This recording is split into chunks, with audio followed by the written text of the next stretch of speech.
Thank you, Madam Speaker. My question is to the Prime Minister.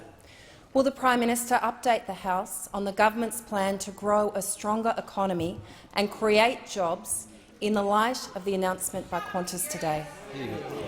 I call the Honourable the Prime Minister.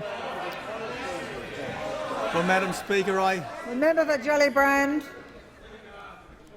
Madam Speaker, I do thank the member for Robertson for a question, and again I reiterate that this is a hard day. It's a hard day for the workers at Qantas, and it's a hard day for everyone who is following this. But, Madam Speaker, on hard days especially, it's important to tell the truth. And the truth is that there are services available to people in this country who lose their jobs, and particularly when we're talking about a company like Qantas, people's entitlements are absolutely safe.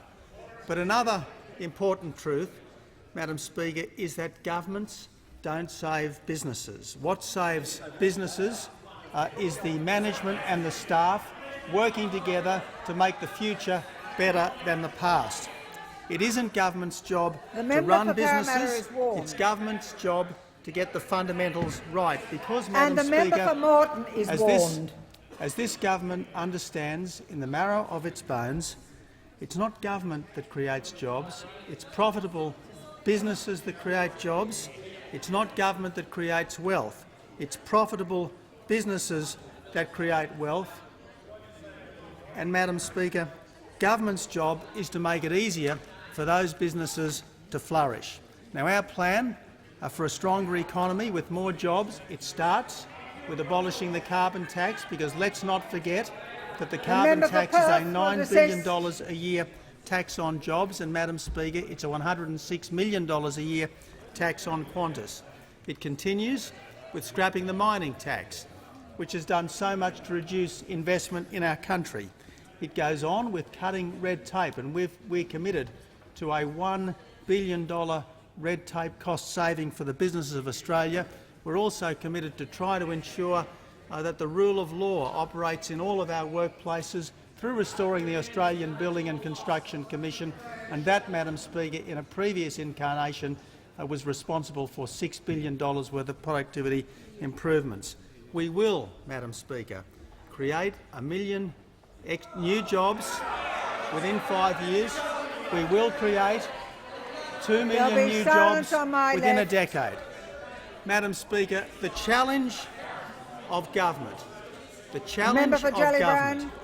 is not to guarantee every single existing job.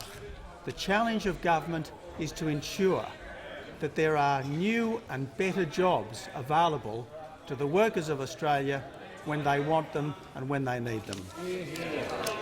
I call the Honourable the Leader of the Opposition. Thanks, Madam Speaker. My question is to the Prime Minister. The Treasurer met with Qantas in early December last year.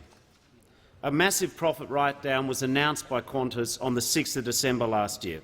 There's been ongoing speculation that the government would provide Qantas with a standby facility. Prime Minister, given the tragic loss of 5,000 jobs today, when will the speculation end? When will the government act? Will the government provide a standby facility to Australia's national airline? I call the Honourable the Prime Minister. Well, Madam Speaker, as the Leader of the Opposition well knows and has just said, this government has been in regular contact with Qantas. As you'd expect, we've been in regular contact with Qantas. And there are a number of things that Qantas would like, and this government is to do what we can for Qantas, consistent with responsible economic management. We are determined to do what we can for Qantas, consistent with responsible economic management. And that essentially means that we should ensure that Qantas can compete on a level playing field. We want to ensure that Qantas is not competing against its rivals with a ball and chain around its leg. That's what we are trying to ensure. As for the other measure, which the Leader of the Opposition has sought assurances on, the difficulty, Madam Speaker, is this. What we do for one business, in fairness, we have to make available to all businesses. But I accept, Madam Speaker, that Qantas does want a level playing field, and the government is determined to ensure that they get an appropriate level playing field.